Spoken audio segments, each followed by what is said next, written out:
I'm Tommy Vance, and you talk like a girl.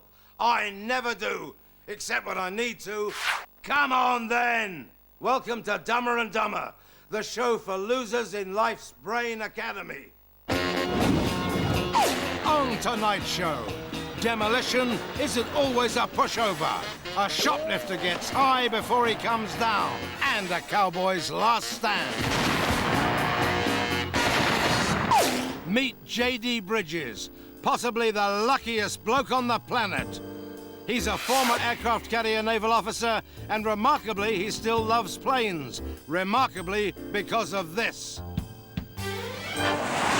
The officer and his team were working on the deck of the USS Theodore Roosevelt. I was training new recruits to take my job, launching the aircraft off the catapult. Stand by for one of the most incredible clips you will ever see. With a flash, he gets sucked into the revved-up engine. It was a mental error on my part. When I got sucked into the intake, it sucked off my helmet, my gloves, my coat, which shot out a fireball out the back. The topside petty officer seen it and told the pilot to shut the plane down, and within a minute, I crawled back out and then I blacked out. This is him after the accident, looking like a man who's been dragged through an engine backwards. My helmet went through the intake, which pretty well, I think, saved my life. Most people that have been sucked into an engine, I think, got turned into chopped liver. After his ordeal, J.D. was anxious to forget the whole incident.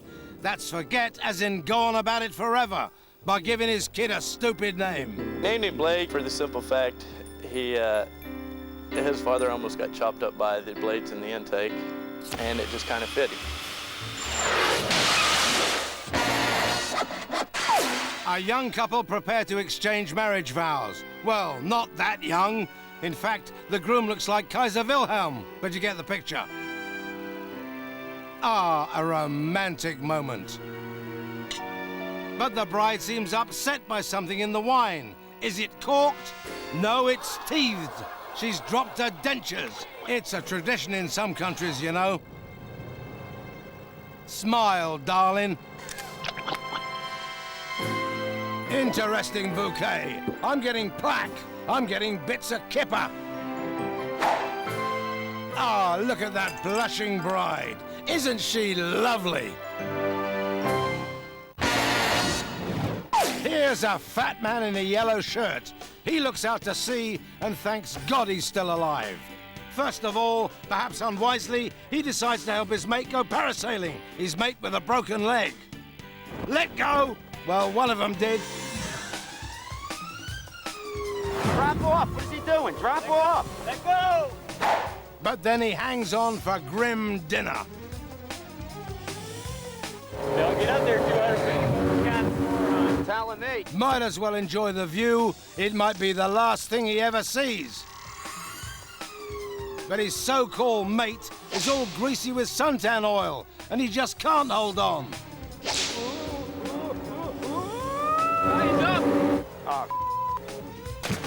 Right enough, he plunges 200 feet into the soup. Some people don't even survive a day. Amazingly, the balmy Birdman survives. Dumb. What the hell's wrong with you, man? Don't do that again, Jerry. And how does it feel to land in the drink at 100 miles per hour? Just bend over and imagine a fire hose. I can't come up with a better scenario than that. Very tough to sit after that. And guess which single factor saved his bacon? Got a big butt, so the doctor said that really protects it and pads it. It's the truth. Yes, he's endowed in the cheekery. Drop off! What is he doing? And it might be the only thing that saved his backside. Farmer John here wants to remove this old fence post from his patch. But instead of digging it up like a person who hasn't got BSE from eating his cow's feed, he decides to give it a shove. And ends up where he belongs, face down in the brown. Right, lads, tea break's over. Police suspect the occupants of this car are either drunk or in a girl band. I'm betting you're both smashed. After a grueling interrogation, the girls finally crack. We are drunk. That's illegal. Turns out these two heavily pixelated stunners have just finished an amateur night performance at a local strip club. They'd had a few drinks and then become naked. You think I'm supposed to win? Look! You probably should have won. The shell-shocked cop just can't believe his luck. My. It's something that happens in probably 1 in 25 careers. Fortunately, I was the lucky 1 in 25. And he's insisted on working the night shift ever since. But anyway, the girls decided that salvation lies in stripping off, sliding out of the window, and just flying away. But the eagle-eyed cops are wise to their plans. Ladies, come back to the car. Reinforcements are required and help arrives in probably the fastest police response in history. But the rape was in jail! Where are your clothes? Where are my clothes? Time for a breathalyzer. Amazingly, nudity fans, the girls' bush dancers burned off so much booze, the test negative, and the fuzz have to let them go. All right, what is your lucky day? Because you're not actually drunk. But thanks anyway for the videotape, girls. It's a big fave back at the station. I did get a copy of it. So did I, from a car boot sale. But what's he doing with the video now the case is closed? Oh yeah, it's a fair cop, Gov, and he's been caught with his trousers down. We are drunk.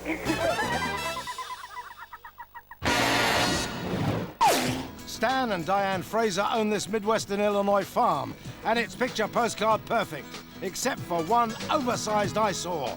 Not the mother-in-law. I refer, of course, to this rundown cement block silo. The farmhead wants to demolish the blight on his landscape, but instead of hiring a trained professional, he decides there's only one way to get something done, and that's to make a complete dog's breakfast of it himself. So he ties a chain to the silo and tries to pull it down.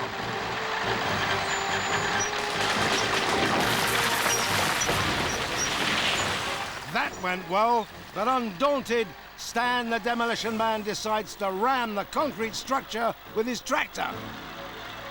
You know a good idea? This isn't one. Tonight on I'm Wearing a Silo, our special guest is this bloke.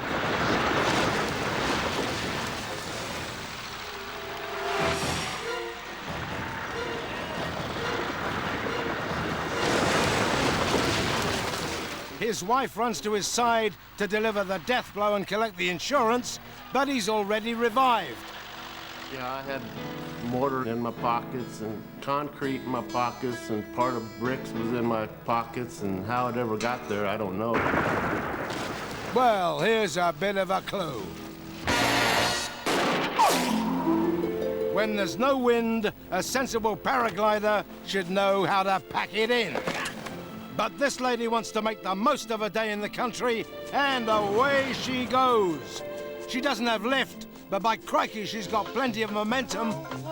Bish, bosh, dab, smack, into a herd of cows. Herd of cows? She has now. She's virtually been adopted by the rattle cattle. And now she's stuck out there till the cows come home, which, given that this is their home, could be quite a while. An example of a woman getting creamed.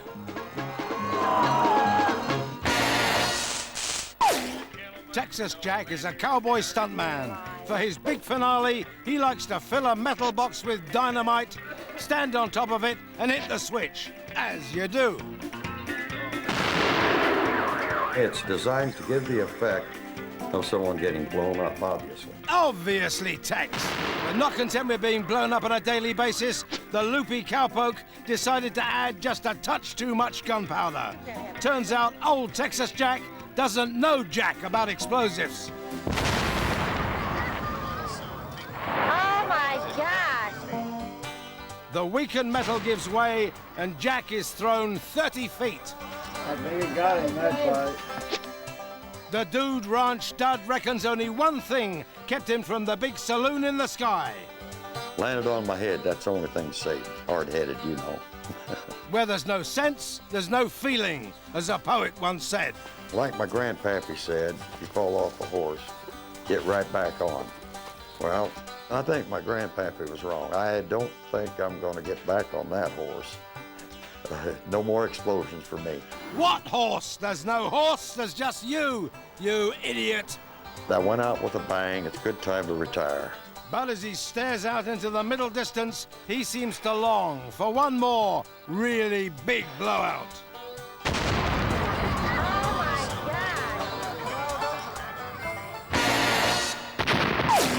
And now it's rush hour, the perfect time for a lone pedestrian pillock to try to cross a 14-lane highway. Whoever's on the other side of that highway, mate, she's not worth it. It's like an egg and spoon race over a minefield. He's got no chance until he sticks his hand in his pocket and pretends to be packing a piece. This is genius bordering on insanity. The plan works. He gets over the central reservation, then reloads his pocket. The chicken crosses the road and gets all the way to the other side. Ish. He makes it across 14 lanes of speeding traffic, but doesn't bother checking the hard shoulder. Ow! That's gotta hurt. Amazingly, he wasn't, but he does now dream of a car-free society. After the break, a boxer whose Achilles heel is on his head. See the Kentucky Colonel whose last rites turn into a fry-up. And get down with the homie who puts the break back into breakdancing.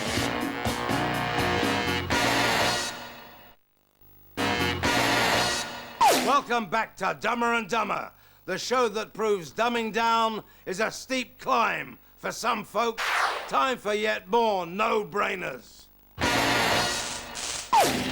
Under that totally rad helmet is a first-time speedboat pilot. I tell you to turn. Aye. She's taking lessons from an expert. That's expert. Hey, move over to your left. But he's forgotten one of the first rules of the sea.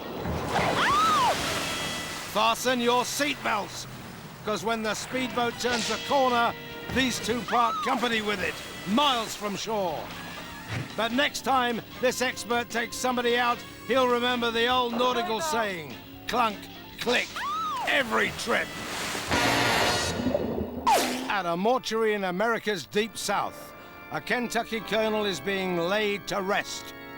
One of the bereaved brings a pooch to the funeral, as you do. The frisky pup knocks over a candle, and soon the colonel's being Kentucky fried. The crispy colonel may have wanted a burial, but thanks to Sweep the Wonder Dog, he's got a cremation.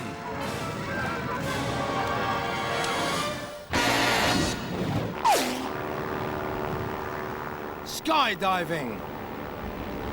It's like vertical windsurfing for toffs.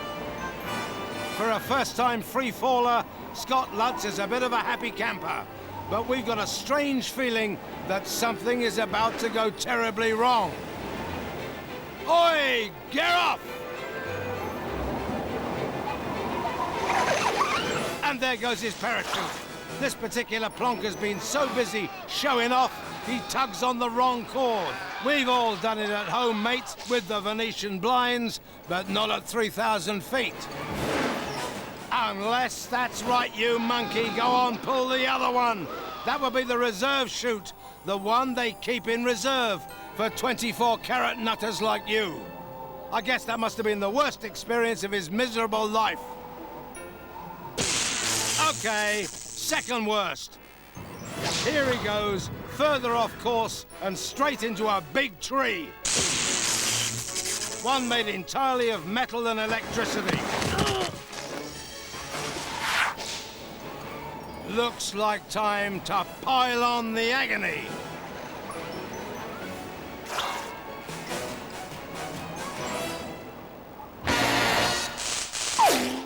Here's an Australian kids' TV show, broadcasting from a nature reserve where rare animals and stonewashed genes are being protected. Here is Rags the kangaroo with his trainer. He takes an instant dislike to Australia's answer to the honey monster. Now, kangaroos like jumping, but they really love punching. After intense negotiations, Rags the kangaroo loses his rag.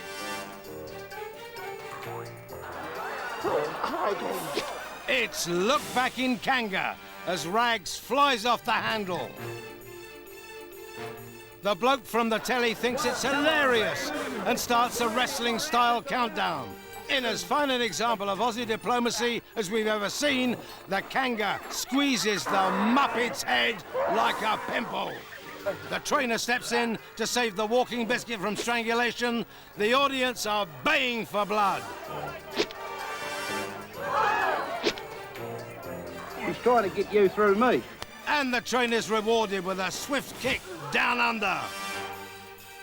Oh, whoa, now Marty's upset him, and I'm getting all the punishment. Oi, Roo, what you looking at? The sock puppet should just scarper, but he's back like a boomerang, ready to broker a peace deal. Rags couldn't give a 4X for that. What's that, Skippy? You'll take us all on? Bare knuckles? Tut, tut. Come on! We're in Bristol, where a shoplifter is on the run from the police. Perhaps thinking it's boat race night, and he's an earl, he throws a brick at a copper's helmet. A local do-gooder spots the Argos Houdini outside her window. I said, come on down, lad. I said, don't be so silly. You can't stay up there. Come on down.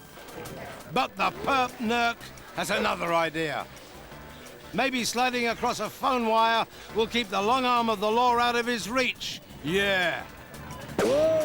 Luckily, the local media weren't around to capture his complete and utter humiliation. He'd have got his one call from the cells, only some pillocks pulled the line down. Breakdancing has left the streets behind for twee suburban concert halls in the US, where this demo is being held. Someone told the first dancer to sit on it and rotate, so he did. Number 2 homeboy does a cheesy moonwalk. Oh, come on, we've seen it all before, mate. The third dancer backflips onto the stage. This Buffalo Burke goes round the outside, but in an eminently stupid maneuver, he busts more than a move. Big up the Agony Massive. Still, he survived to tell the tale. We didn't rehearse or anything. There was no rehearsal or anything. That's a big bandage you've got on, Method Man. This suburban wannabe is down with the kids all right. He just can't get back up again.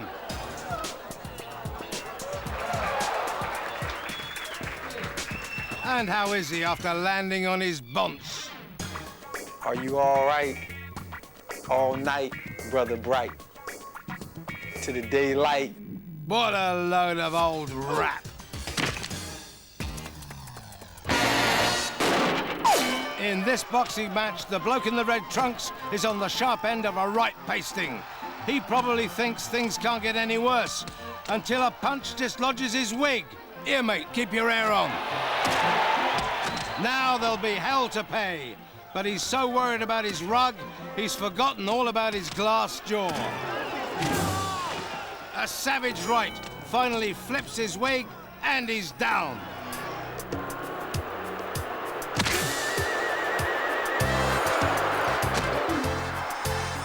While seeing stars, the knackered pugilist has a moment to think about what happened here today. And perhaps find some hairpiece of mind.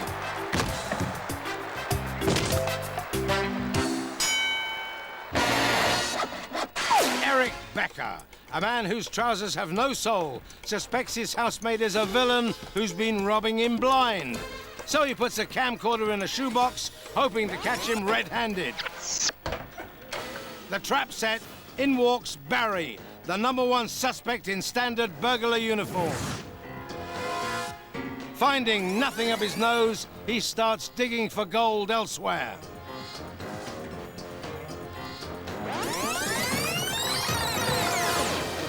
Result! He's found his housemate's stash of wonga. But this is daylight robbery in installments. Instead of taking it all, he just skims a bit off the top. How thoughtful. Then he puts everything back the way it was. It's the perfect crime. Done and dusted. But it's all been a bit too easy. Something's definitely not kosher. Looks like he's spotted the shoebox cam. You've been rumbled. Smile, mate, you're on Dumber and Dumber. The master thief takes it out on his pillow. That should do the trick, but he's determined and he's got a plan. Maybe he can lift the tape too.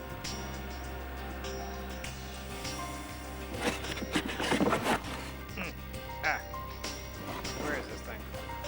Damn it. Then again, maybe not. Oh dear, how sad. Never mind. Seeing as he's been outsmarted, probably not for the first time since breakfast, he leaves the shoebox cam behind and naffs back to his bedroom to bite his pillow. But the reluctant film star returns for one last appearance. The comeback kid puts the dosh back where he found it with a groveling note of apology. But it's a waste of time, cause this freeze frame says it all. Gotcha! When this suspicious-looking type locked himself out of his gaff, he had the bright idea of climbing in through the chimney. But only Santa can do that, and he doesn't exist. Firefighters were called to get him out. After hours of banging against a brick wall, rescue workers break through to where Father Crapmas is hiding. One question, what happened? I'm kind of pudgy when I got down there, and the opening looked like I would be able to get through it. And next thing I know, I was stuck like Chuck. A dose of chimney life has given Fat Boy Dim a rare moment of insight. I was all the way down to the bottom. Then I realized. What could his new age, life-altering revelation have been? I'm stupid. What other insights did he gain? All alone, in the dark. Listen to your mother-in-law. Don't climb down chimneys. And probably that I need to lose weight. The worst part, he didn't even get a mince pie and a glass of sherry when he got out. We'll be back next week with more accidental zeros and wannabe heroes. Till then, stay dumb. You know it makes no sense. You can say that again. And stay with us. Next on 5, it's Paradise Hotel.